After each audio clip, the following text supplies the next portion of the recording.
Welcome to Sports Scope, the most influential sports talk show in the nation.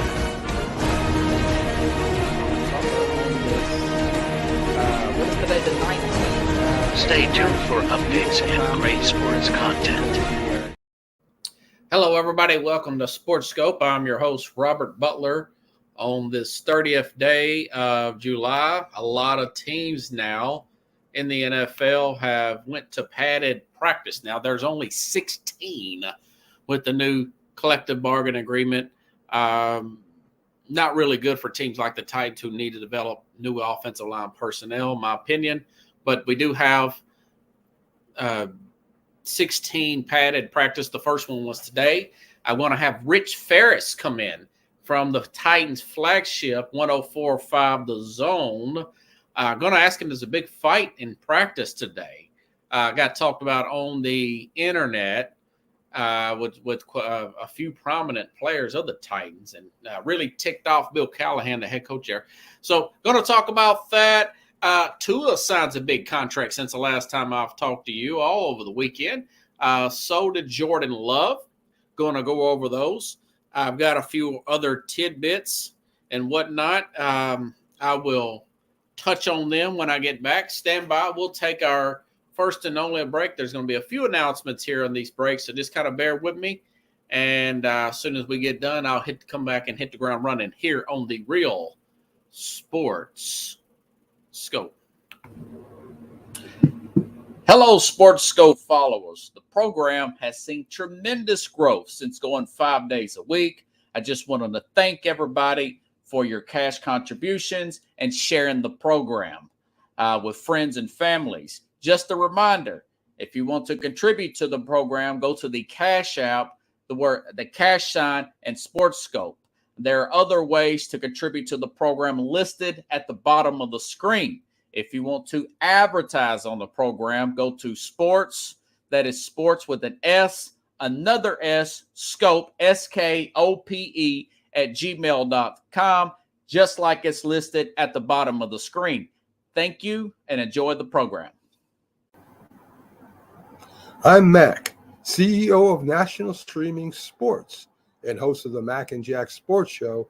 You're watching the sharp-dressed man and the big story breaker, Robert Butler, on Sports Scope, Monday through Friday at 8 p.m. Eastern on National Streaming Sports. To get the National Streaming Sports channel on your Roku TV, channel search National Streaming Sports.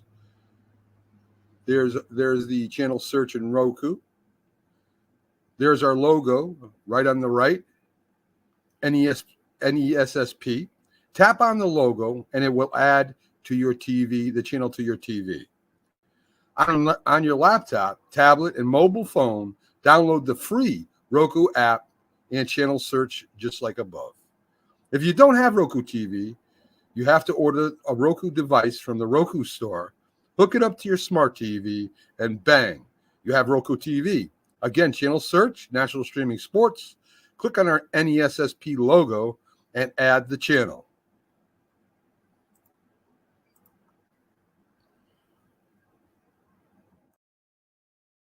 All righty then. Yeah, that's Mac from Mac John McGraw there, better known as Mac, going over how to get access to the Roku TV. We're live here on the Roku TV every evening, 8:30 Eastern, 7:30 Central here. Mac and Linda, really good people there. Can be a little pushy sometimes, but that's okay. A little bit, hey, Robert De Niro would be. I love the passion here. Love to surround myself with people that's got the same type of passion that I do about getting these programs off the ground and being successful to the absolute highest extent. Okay. That was a mouthful, folks, wasn't it? Also want to make a quick announcement here. I want to thank Cecil. You know, I've been driving Uber on site here to help advertise this program. And I got a couple new subscribers here, and I told them I would thank them on the air. Cecil subscribing to the YouTube, the Sports Scope, the Real Sports Scope YouTube channel. It's a guy that I was running him to work. He drives a dump truck and a semi truck. I don't know what he was doing with his car or whatnot. Very hardworking guy, good guy. Appreciate you, Cecil. And of course, Tim Tracy there from works at my shoe store. Ace Masters, guy works his butt off. Appreciate you, Cecil and Tim, for subscribing to the Real Sports Scope YouTube channel. Okay, got all that business out of the way, right? Jordan Love signs a contract here, and as I mentioned before, I thought it was going to get done, and I know Green Bay, they're a big. They don't have an owner. That's the smallest professional sports town in America, any sport. Green Bay, Wisconsin, they really have to dot their I's and cross their T's. They have to be big into scouting, player development, you name it. Jordan Love, this time last year, I would have said he's probably not going to make it. Actually, I did say that. I thought he was going to fall off. Did not look good. There's a reason why he stayed on the bench for 3 years. And, of course, it didn't help that Rodgers won 2 MVPs during that particular session. But either way, he signs 4-year, $220 million extension, 160 fully guaranteed here. And again, Brian Gutekunst, that's the general manager of the Green Bay Packers. They write the contract up right, where it just doesn't hurt this organization as far as cap hits are concerned. You look at his cap hits per se, and it's $20 million this year. Well, as long as it doesn't go over 15%, it's a really good contract. It's a good contract for Green Bay. I wish they could have held out a little bit longer, but the way they're looking at it, because he really took off about middle of last year. Remember this team finished 9-8, one of the youngest teams ever at 25.9. I think I said that before, that ever make it to the playoffs. A lot of young talent around Jordan Love. But as long as that cap does not slip past 15%. Now, you say, where do you get that number from? Why do you keep talking about the 15%? Reason why I keep bringing that up is players, it used to be 12.6. Patrick Mahomes back in 2023, pushed it up to 16.53. Once you start getting in that 20% range, which, like, for instance, Deshaun Watson, I'm not picking Cleveland to win the Super Bowl this year. Just not going to happen. No quarterback, no team with one player. Of course, it's obviously going to be quarterback for the most part, not unless you have different circumstances where you've got a quarterback on a rookie contract per se, like the 49ers and a Brock Purdy. That's why I thought, well, he's still at a very good team-friendly rate for the next 2 years, possibly 3, because the first year really won't count. You might as well try to work out something with Brandon Ayuk. I digress, okay? So Mahomes breaks that mode. That's why I picked against Mahomes in the Philadelphia Eagles Super Bowl. He just made too much money. And for the most part, I was right. If it wasn't a collapse by the defense, they could just got one stop. Philadelphia would have been Super Bowl champs in 2023. Now we're looking at the Chiefs as a potential dynasty, as a three-peat, right? But anyways, so Jordan Love, I told you, here's another thing that when you're measuring a guy like this, look at how he plays in the big games, how he played remember, Detroit was in an NFC Championship game last year, beating Detroit like that, big plays in big games for Thanksgiving last year, okay? Beating Kansas City, big throws in big games. That was a Sunday night football, if you don't recall. Beat the freaking Super Bowl champs that year, ran Dallas out of their own stadium in the playoffs, Okay, so you're looking at that, and you're looking at the fact that they have so many young players on a rookie deal that it's really, like my dad would say, they are really cooking with gas up there in the frozen tundra. You got guys like Christian Watson. You got this Dayton Vicks. Can never get that guy's name right. Jalen Reed at wide receiver. Luke Musgrave at tight end. I mean, just hit after hit. Not to mention their left tackle who replaced David Bakhtiari. This Rashid Walker, he's just in year 3 on his rookie contract. He's going to want $20 million plus. But you've got Jordan Love. By the way, Jordan Love is playing on his 5th year right now. And they actually got him at a discount.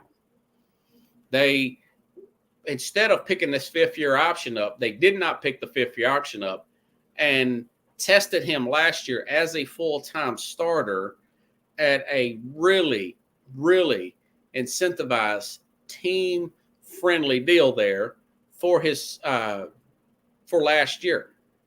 Okay, actually that would be this year. That was last year. It was his 4th year. This is year number 5.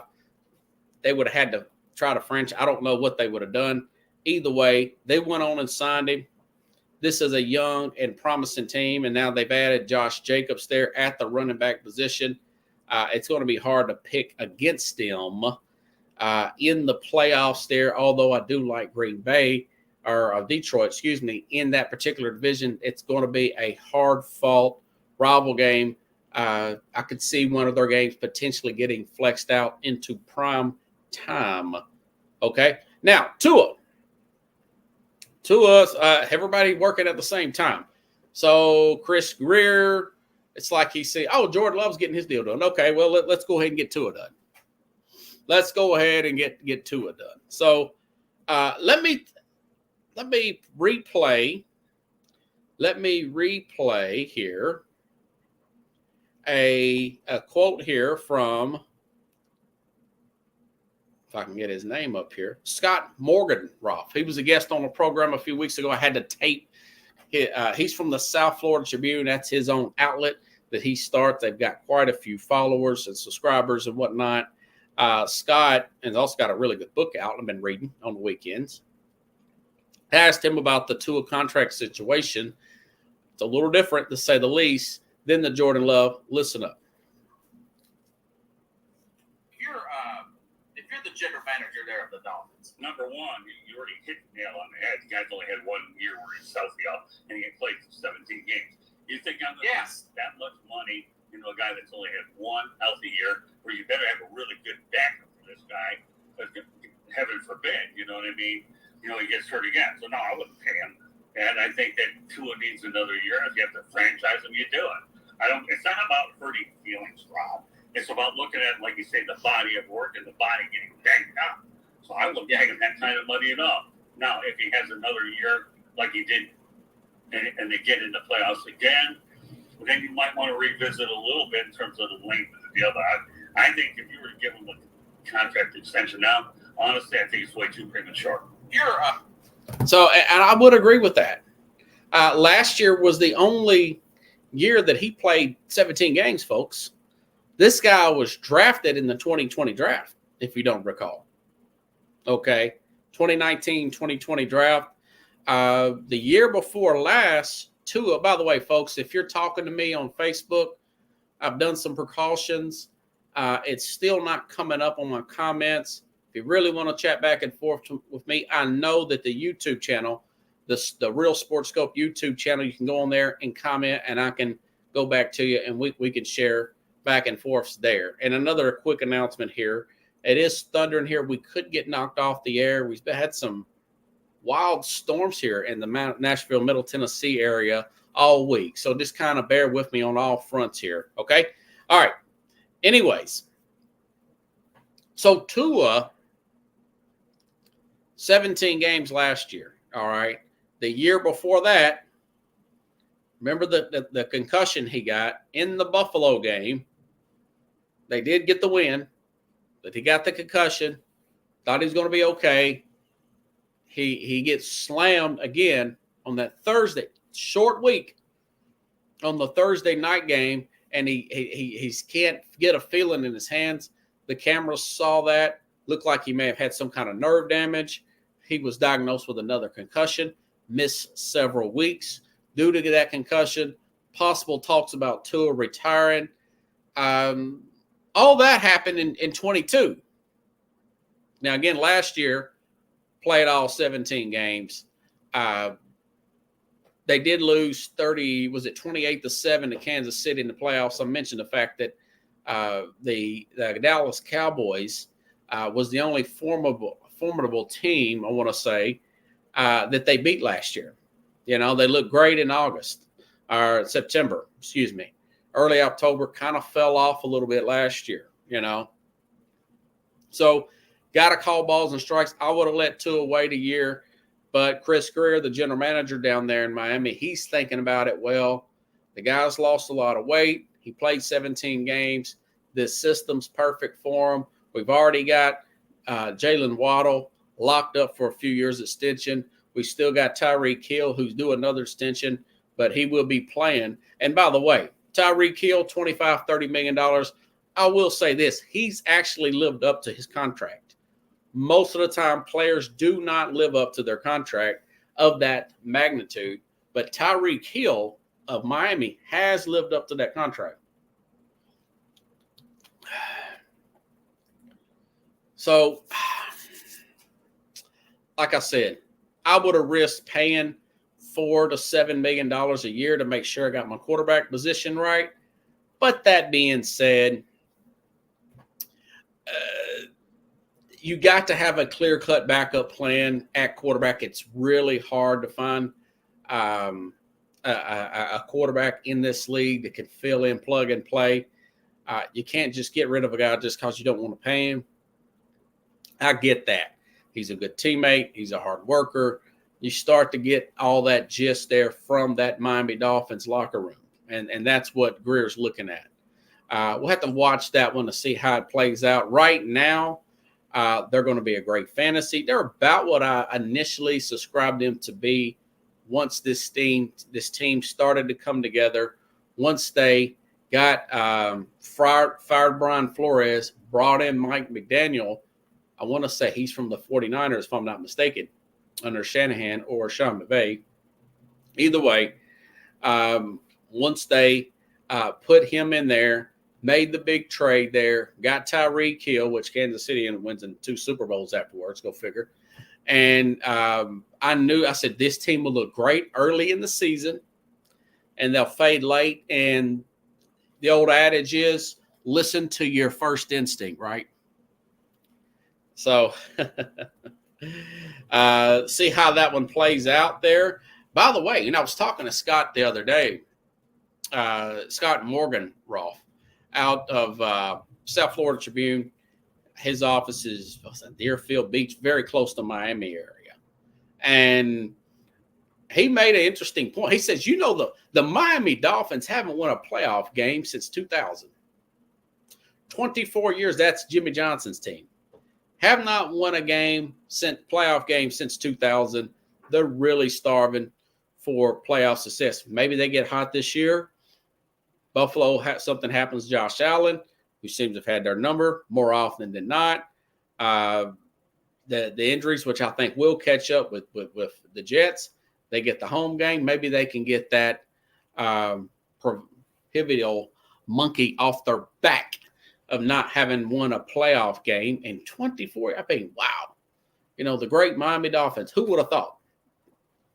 But anyways, that's in the big news stories as we see today. I want to say this, by the way. You read 100+ million guaranteed in both contracts. It looks like Jordan Love has more incentivized base here. I think he's got 160 guaranteed. Jordan Love, 167 guaranteed.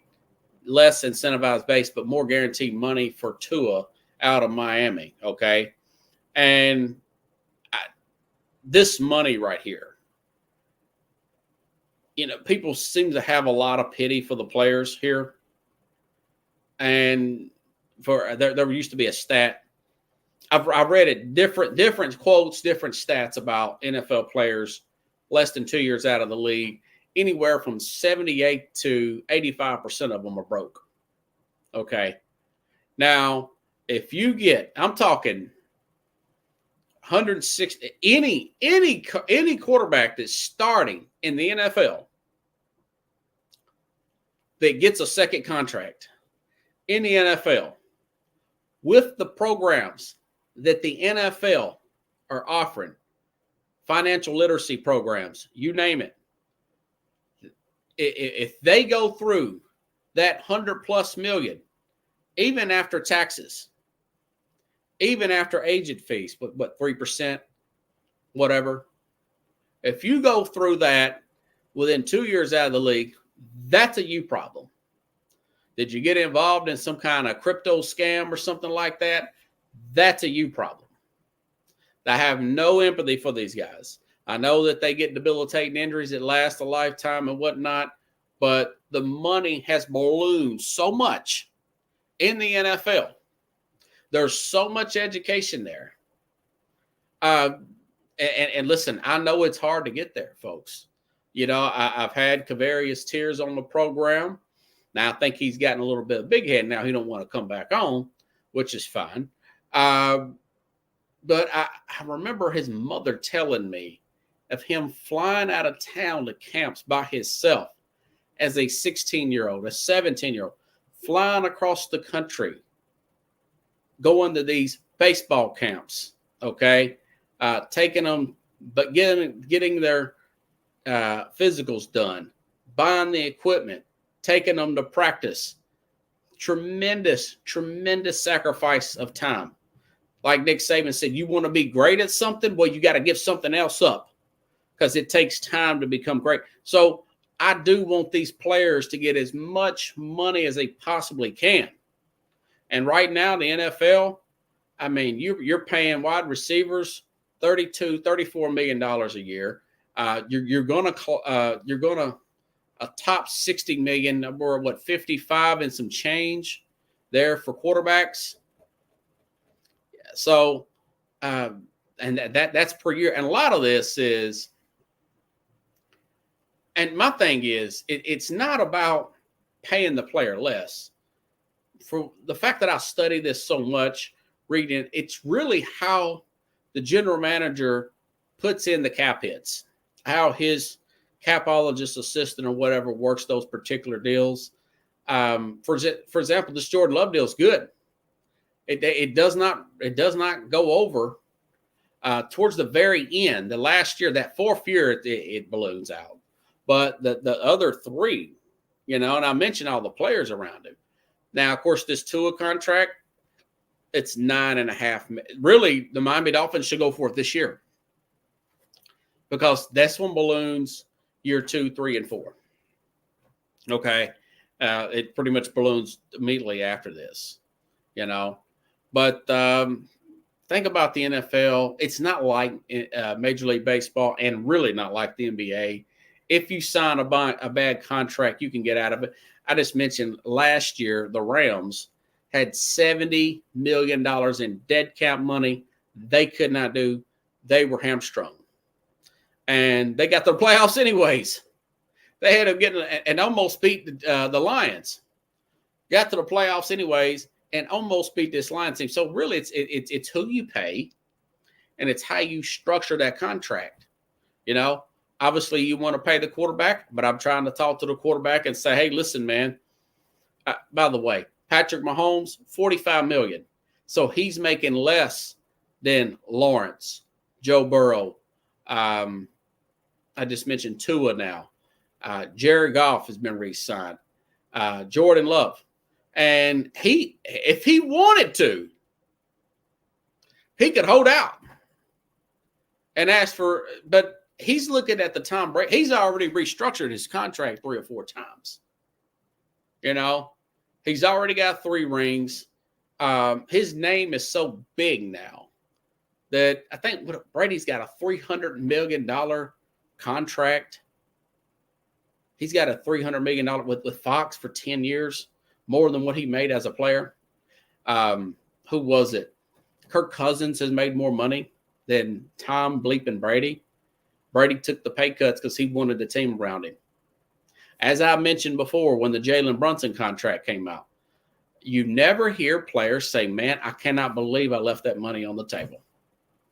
You know, usually those are the guys who live reckless. But, you know, if you got 6 kids by 6 different women, that's a you problem. That is a you. That is nothing. No guilt trip on the organization. No guilt trip from the fan base.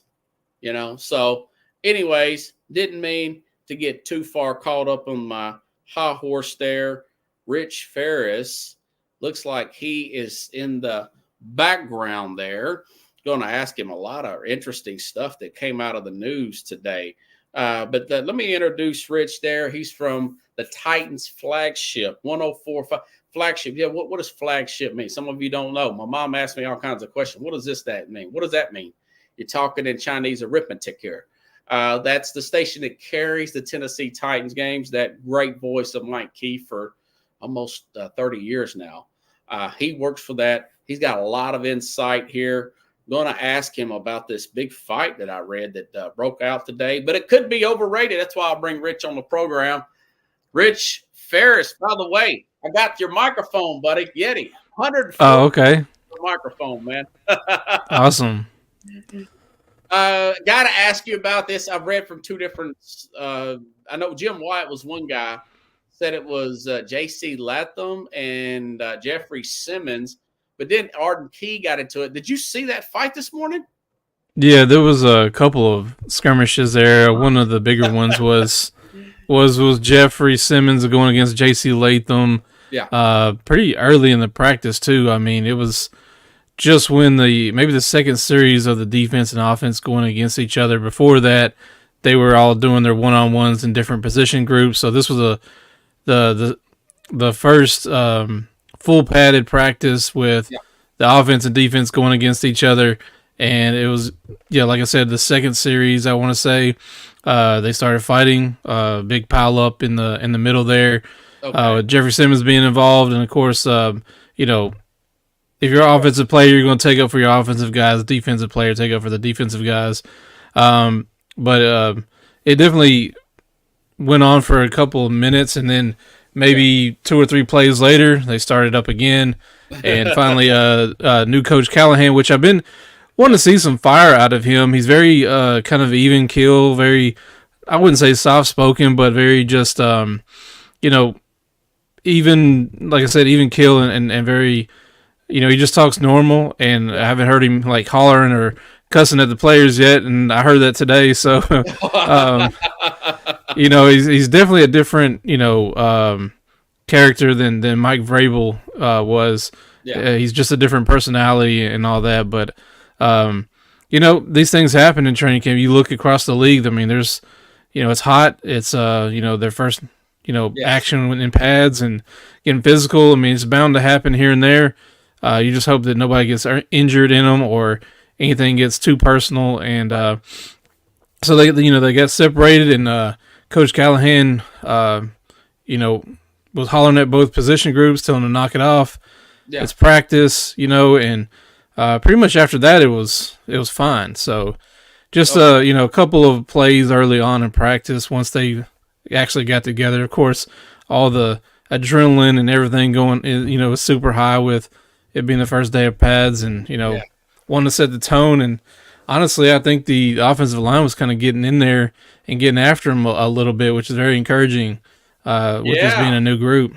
Bill Callahan, so I Googled best offensive line coach in the NFL, and he was the first name to come up there.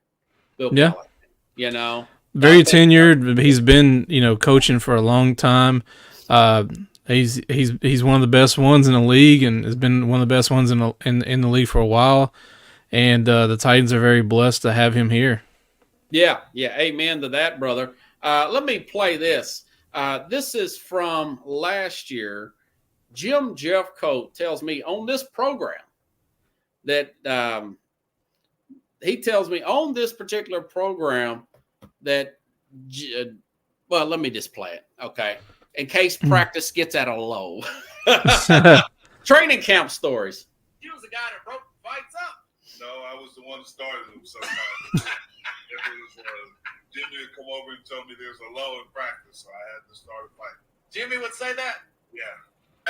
So there wasn't a low in practice, and Bill Callahan may have went up to Jeffrey Simmons. Hey, man, I kind of need you to go at it with JC. And I don't know about that. I don't think this day and age, that was in like 92, yeah. Yeah, and I mean, they're doing 2-a-days then, or maybe even 3 practices in 24 hours. And, yes. It was kind of crazy back then. And, there probably wasn't like fans at practice and stuff. So a lot more nasty things went on with, I'm sure back then. I think this is a part of it. I think it's expected. I don't think it even needs to be encouraged. I think it's just, it happens because it's a very physical game. Yeah. And for the audience, Rich is in Nashville today. In my opinion, may have been the hottest. The humidity here is unbelievable. Oh yeah, and now it's storming. Yeah. It was definitely. I mean, we got spoiled last week. It was very kind of mild. Wasn't that humid. A little bit rainy, overcast. Wasn't a lot of sun. And today it was pretty hot.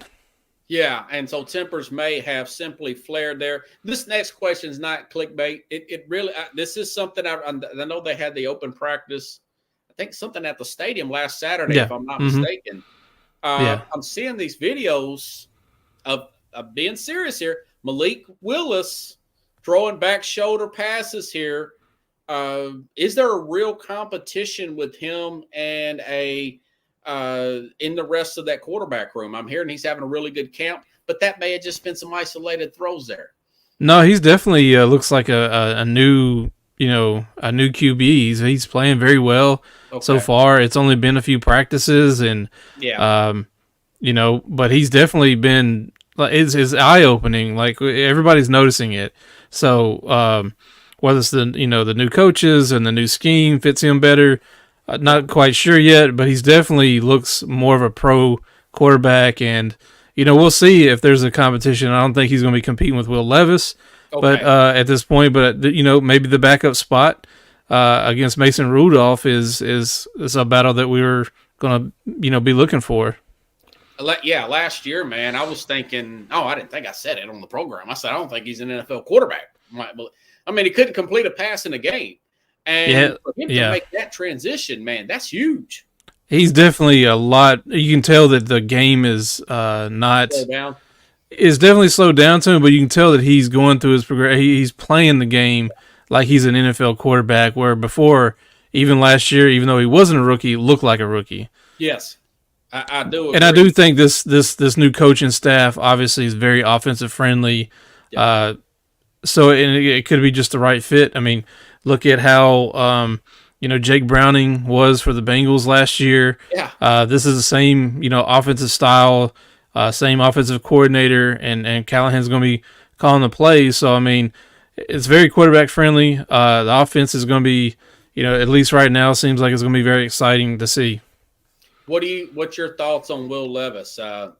My only criticism of him was he seems a little bit robotic at times, a little stiff. Has he worked on any of that? Being more that's something I haven't really noticed. I think he's just I think it's just because he's very muscular and very very physical, and maybe that comes off that way. I don't know, but he looks great. He's been working hard. All the coaches say he's first guy in and studying the playbook and everything. So it definitely seems like he's taking a step ahead. Okay, that's great to hear. I did also see a video. Check this name out, folks. Caleb Farley. Yes, he is Caleb Farley going against DeAndre Hopkins. Yeah. Look like a good matchup there. What's your thoughts about Farley's camp? Looks like he's fully healthy first time. Yeah, I think he is healthy, and I think that's always been the problem. I do think that he had a lot of work to do as far as playing cornerback in the league, and there was maybe 2 seasons ago in Indianapolis, he just looked like he was, not even knew what he was doing. Yeah. Got lost in coverage a couple of times. Not even following the guy. He was just, the guy went loose and had a big play, and I just remember thinking, man, that he just doesn't have it. Yeah. And today he made a really good play with DeAndre Hopkins on the sideline.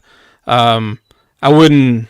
It's kind of hard to say if that's just a lucky play or if something's clicking there for him. But like I said, he is healthy, and I think for him, he just had a lot of unfortunate things happen with him. Even going back to college, he didn't play his last year at college, and had a back issue, then tore his ACL. And obviously had a incident with his family where his father passed away. Yeah. And some other family members, I believe, passed away. And so just now kind of it almost seems like this year might be his year to just have a normal season and compete for a roster spot. But the cornerback room is going to be very challenging with the corners that they have. I mean, they traded for Snead, signed Cheeto Uzie, who's actually banged up right now, got a calf injury. Okay, yeah. Yeah, got a calf injury. He's going to miss a couple weeks. So that's given, somebody like a Caleb Farley, some extra time in practice. There's Trey Avery's in there, and he's been kind of he's been on the team for a couple of years. He was a undrafted guy that's just kind of made his way and made the team last year and played quite a bit. And then there's another rookie, Jarvis Brownlee from Louisville. He's getting a lot of reps with the twos and some reps with the ones, and I love what I see out of him. He's very. I can't even see him on the depth chart. What's his name again? I might have got that wrong. He was their corner that they drafted this year from Louisville. I want to say it's Brownlee Jr., Jarvis Brownlee Jr. It might be. Well, something? I'll take your word for it, brother. I'll take your word for it. I'm going to have to look that up because now I feel like I'm misspoken. Carter, Keaton Ellis, Trey Avery, Anthony something, Eric Garner. But McQuarrie, what do you think about McQuarrie? I saw him last year make a big jump. Yeah, Jarvis Brownlee Jr. from Louisville. He was their fifth round pick this year. Nice. He's just a very annoying, nuisance corner. Very physical, talks a lot of crap, and he's a Denard Wilson guy. Yeah. Denard Wilson, is loving those physical corners, and this guy is fitting that mold and playing pretty well so far. Definitely going to keep an eye on him in preseason or in the preseason games. Okay. Now, it sounds like, and, I'm not a Kool-Aid drinker. I know you're not a Kool-Aid drinker, but this sounds like they got a really good room there in that secondary. They do, and adding Jamal Adams, I guess that was a week or so. Yeah. Jamal Adams comes in, knows he has a lot to prove, and they got on a 1 year, I think a $1.15 million deal. Yeah. So they're not, it's just a prove-it deal for him. So he's, extremely fired up. I wouldn't be surprised if they added another safety.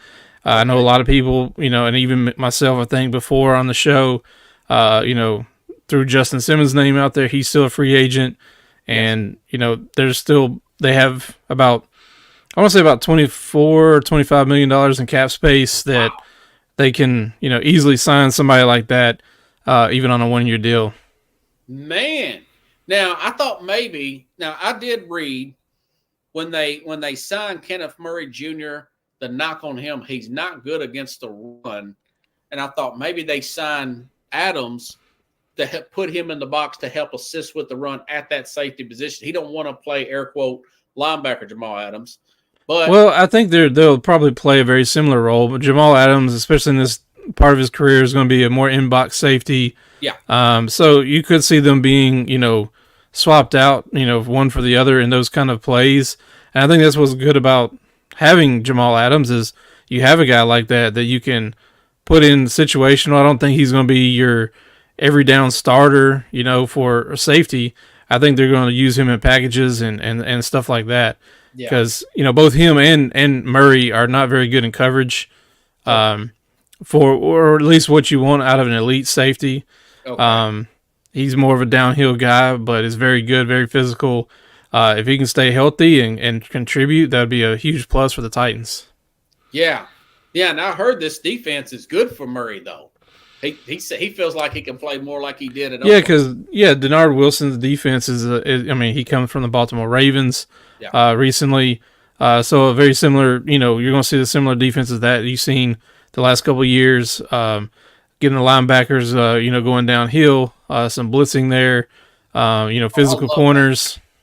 And I think another thing that for Jamal Adams brings is even though he's not been in the league super long. I mean, he's still fairly young, but gives a lot of good veteran presence there. And I've seen him out there talking to different players, especially younger players. I even seen him, having a couple practices ago, having a really good chat with Malik Willis. And it just seems like he was very, I want to say mentor, because that seems like a very, hands-on type thing. But he was definitely talking him up, and they were, Malik was asking him questions, and so it's kind of good to see him just come right in and, and be that kind of guy. Does he look better, Malik, back to him? Does he look better? Mason Rudolph looked good last year down the stretch with Pittsburgh. How's his camp so far? I think he's just been okay. I mean, there's nothing that, for me, this is not a bad thing. There's nothing that's really like stood out to me or, both positive or negative. It's just, he's been a solid, backup quarterback. Okay. I think the thing with Malik, why it jumps out is because of how, you were concerned that, he may not make a team and ever play in the NFL again, of how his game was, being played. And now it's, dramatically different, it seems. And I can't wait to watch him in preseason too, to see if that translates into a game. Yeah. When they play, 2 weeks? Next Saturday, the 49ers here in Nashville. Oh, nice, folks. Time flying. Yeah. I can't wait. I tell you, man, this is going to be really exciting. What is your take on Nicholas Petit-Farid? Did he come back to practice today, the right tackle? He was supposed to, but I'm not sure if he did or not. No, I think he's on PUP, so he's not able to practice. He is, I think, in the building. I believe they said he's either coming in the building on Friday. Okay. But yeah, he won't be practicing. He's on PUP. Him and there's only two people on PUP. Him and Colton Dow, the wide receiver from UT Martin. Yeah. Those are the only two injuries they have really at the moment. Yeah. Harold Landry was out with the flu. He was back today for the first time. And so far, pretty healthy team. Hey, I'll take that, man. What do you think about Dylan? What is his name? Dylan Radins? Yeah, the right tackle there. How's his camp so far? I mean, it's kind of a. I think that's going to be one of the more interesting battles is to see who gets the right guard and right tackle spot. With Petit-Farid, as I said, being out, that opens the door for several people. But there's a tackle, a Joku, that I think I can't remember if he was the one that they traded for from the Browns, but he's been playing a lot and getting some opportunities. They still have the veteran Daniel Brunskill, who's kind of in the mix there on the right side. Okay. So Dylan Radins has kind of been in the mix there with those guys. I can't say that anything's really stood out as of right now, but I can definitely tell that they're rotating a lot of guys on that right side of the line. Okay. Yeah, and makes me wonder, maybe they should have went out and got a right tackle, but maybe they know something we don't know about that talent. I know they had the money to do it. I know Robert Hunt, now he was a right guard. He signed for a lot of money with the Carolina Panthers. That's why I'm saying. Yeah, I don't think that they really wanted to spend big there. And with having so many guys here, I know, and like I said, they traded for a guy. I think it was like a 6th-round pick or something, a very late pick. And so they, like I said, they have about 4 or 5 guys that they're competing for that right guard and right tackle spot that it's just going to be interesting to watch as the preseason goes on, training camp goes on. Okay. What about this wide receiver? Every time I see a highlight of Calvin Ridley, he looks that much better. Oh, he's awesome. Oohing and on at the practice. I mean, it's for Titans fans, you got to love the fact that you have a future Hall of Famer, DeAndre Hopkins, and Calvin Ridley, who's one of the best route runners in the league, on your team. And not to mention that you have Tyler Boyd, who's playing the slot. He's doing, pretty well. He's very familiar with this offense because he's played in the last few years. You still got Traylon Burks, who's kind of in the mix there. You got Nick Westbrook-Akina, who's in the mix there. And then there's a ton of guys behind them that, can play different roles that it's going to be interesting to see how many wide receivers are going to bring onto the roster when it comes time to make cuts, and to see who wins those battles on the back end of the wide receiver room. Now, but yeah, Calvin Ridley's been awesome to watch, and he separates from people unlike a lot of people. Is this the best wide receiver group since they've been I think that's right up there with the McCarrons and Derek Mason group, if you ask me. Well, I mean, if you just look at the resume of the guys that are here, I mean, they've never had a Hall of Famer, and they have one on the roster. So to start there, Calvin Ridley, who knows? I mean, he's one of the best in the league, in my opinion. I think he's just had a crazy, weird start to his career. Had a couple of good years in Atlanta, then the whole suspension thing with the gambling. And then I think he got injured or something like that the season after he came back. And so really his first full season back was last year with the Jaguars, and had a good season, and now come here. And he looks great so far, but as far as like that's TBD, but you look at on paper, it's got to be one of the best receiving corps the Titans have ever had as a franchise. Would you say the same about the defensive? I mean, with Snead there, Awuzie, that's a pretty good 1-2 there. Now, I know Awuzie, whatever his last name, he's got that calf injury. And you got Roger McCreary, a second-round pick, playing the slot there. You have Amani Hooker, who's a really good safety back there. Yeah. We already talked about Jamal Adams. I mean, that secondary looks good. And I guess where you're going with this is this one of the better, cornerback tandems that the Titans have ever had, and maybe. But I think the one thing that's the Titans have had luck with corners, more so than wide receivers in their history. Yes. They've definitely had, Samari Rolle, Andre Dyson. That was a very good combo. Cortland Finnegan, even Alteron Werner. That was a good combo. They had safety Chris Hope, and in that mix too. That old 3-10. Yeah, they've had really good luck, and especially with somebody like Jason McCourty, and I believe was like a 6th round pick. They've had luck with Cortland Finnegan. He was a 7th round pick. Yeah, when they end up being Pro Bowlers. So Titans have historically had pretty good luck and pretty good corners on their roster. Yeah, this seems a little bit. I mean, I don't know Snead, man. He's really. But good. to have a arguably the best corner in the league on your team, and and Cheeto he's pretty up there too. I mean, so we'll see. They got to stay healthy, as more than anything. But yeah, we'll see. Yeah, I hear you, man. I hear you. That's some good stuff there, brother. Okay, so let's see. You got the right tackle I got everybody covered here. Well, one thing that kind of came out today was Arden Key, the outside linebacker, suspended for the 6 games for PEDs. Was some news that broke earlier by Paul Kaharski. I haven't seen a lot of outlets pick that up yet. Now, who is this? What? Arden Key's outside linebacker that he's a starter. No, wow, really? And so, this was news that came in the middle of practice today.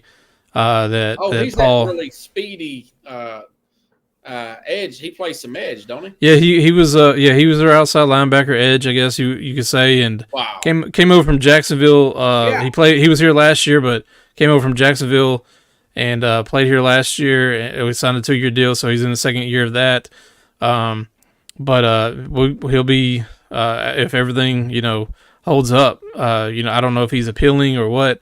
Yeah. But he'll be out for the first 6 games, so I believe that opens up for the Titans to have to go and look and find somebody else maybe there to fill in for that time.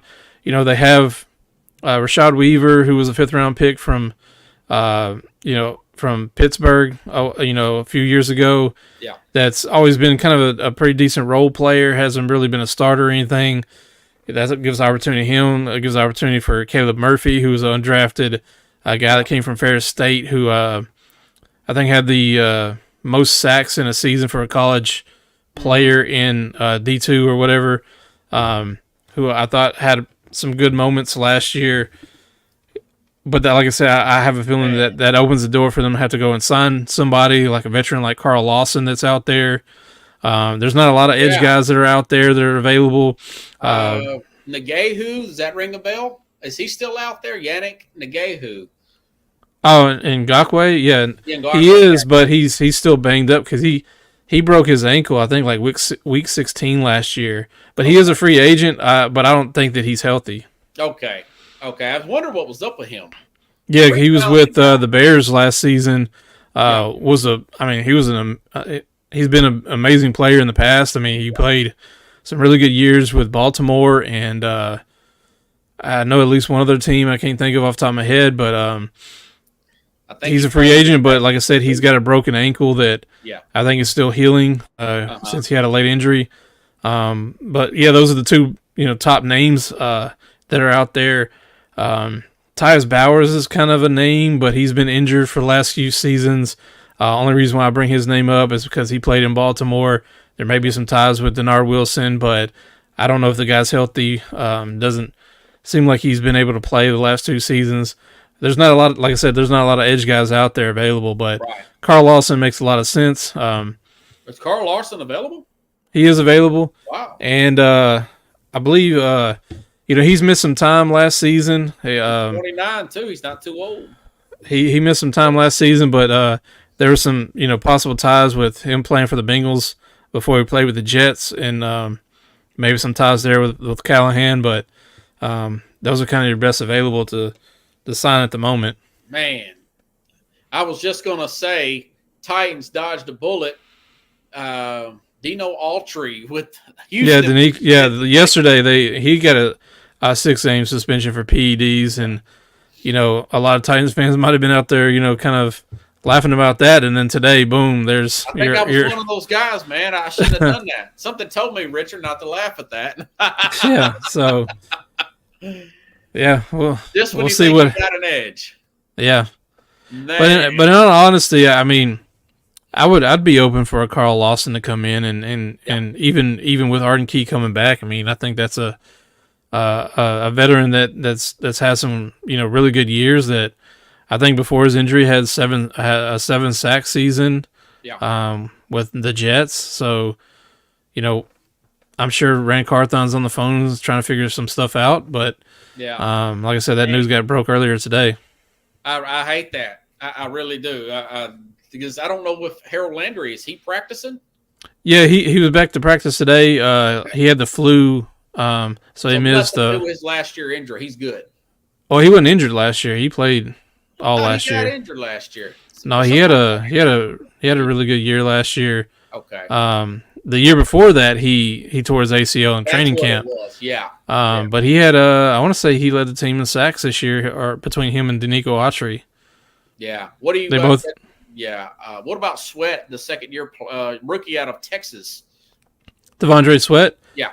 He's just a big human being that, is hard to move around. And when he's in there, the offensive line struggle to push him around anywhere. And so, that's a huge plus. I think that he's doing a lot of conditioning. I think they're trying to get him to lose some weight to get him more mobile and more, able to chase down, running backs and quarterbacks in the NFL.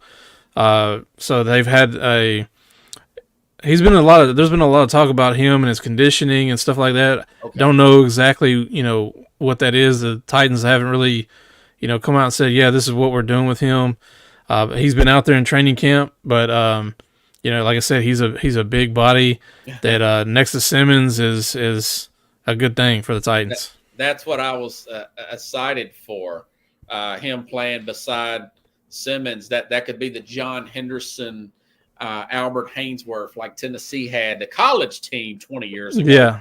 Yeah. So okay, so you record Big Ten and Rich on Wednesday, right? Yeah, Wednesday 7:00, but I would say 9:00 is when you can hear them on Spotify, Apple, pretty much anywhere else you get your pods. Yeah. So what's this week's topic? Not sure yet.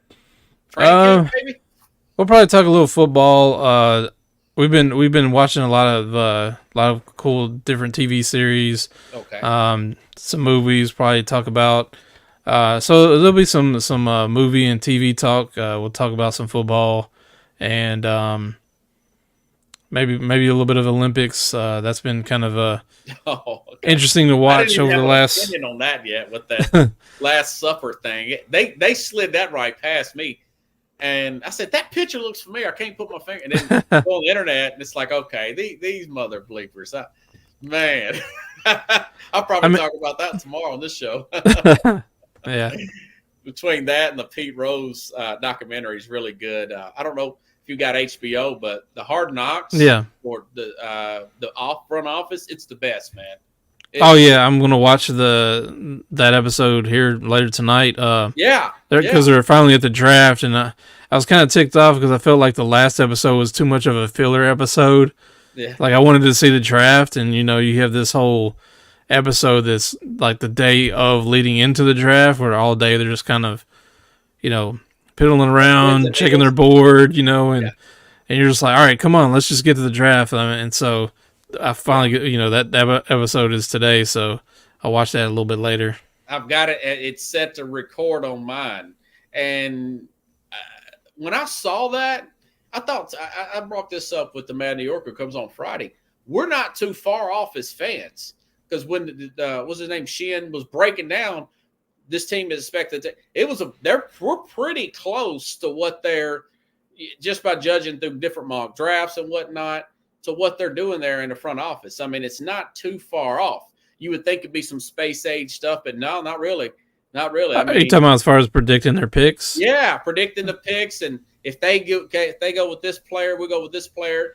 And at just about what I thought that was going to happen, except I thought that maybe because they had a left tackle, that the Chargers may take a Neighbors or somebody, Yeah. And then somebody else would take Rome Odunze. Yeah. Maybe be the Giants, but I did think that was interesting with them with watching, and we don't know crap compared to like what's actually going on, but seeing what they're showing is kind of cool to see, especially the interview process. That I don't think a lot of people, know how weird and crazy that can be for them to interview draft prospects at like the combine, and they just like throw a bunch of crazy stuff at them and then ask them questions about stuff. So it was kind of cool to see that on a big scale, since a lot of people don't get to see that. And I think what was cool to see is how that trade went down for Brian Burns. Yeah, that was kind of cool to see. Them calling each other, and I think the business part of it, with Saquon was interesting, and you just kind of you just know that between GMs and agents that sometimes it's just a very quick call, and it's just like, hey, is this happening or not? Yeah. No, it's not. Okay, we'll get somebody else on the phone. We want to sign this guy. So it's it's how they have to move, and it's cool to see that on this show. Yeah, like the backup players and all that. I thought it was pretty close on that as fans. No, I don't know anything about scouting. I mean, there's 125 teams, and then you got Division II teams. You got semi-pros. It's a lot. No wonder that a guy like Bill Belichick got over his head trying to be the head coach and run the scouting department. It can be exhausting, to say the least, and that's probably why. Yeah, and I think he's different from everybody else because he has his own system Yeah. And so he knows the guys that are going to fit that. So, that's a very, very unique situation. Well, you're watching the New York Giants. They have what, like 10, 11 scouts or so that it showed on TV. That's not counting their regional scouts or those scouts that they connect with and stuff on a very local level. But that's just the amount of people that actually work for the team and not necessarily their network. Really good. I love it, man. You're into it like I am. Yeah. Yeah, that kind of stuff, and also, working where I work and around the draft time, talking with Coach Dave McGinnis and Rhett Bryan of the Titans, because they do so much draft prep. It's crazy. They do it almost as much as they would if they worked for a team. Running the team. Yeah, so it's getting involved with that is always fun, and watching film and stuff like that. Didn't get to do it as much this year as I did last year of just watching film and for those prospects. But it's something that's very cool, and when I have spare time to do, and it's cool to compare notes, especially like once a couple of seasons go by and you're like, oh yeah, I did see that in this guy, and so right about him, wrong about that one.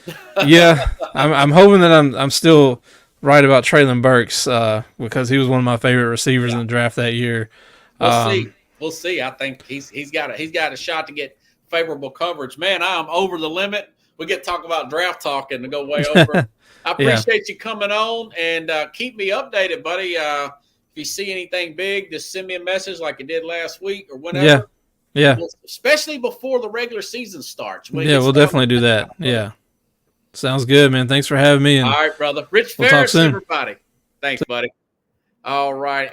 That was Rich Ferris there from 104.5 The Zone. Check out his show, Big Tan and Rich. Comes on every Wednesday, like he said, at around 9 o'clock, but it definitely be out Thursday. Good guy. All right, everybody. Thank you for watching the program. I'll see you tomorrow. A lot of stuff to talk about tomorrow. Same time, same place here on the Real Sports School.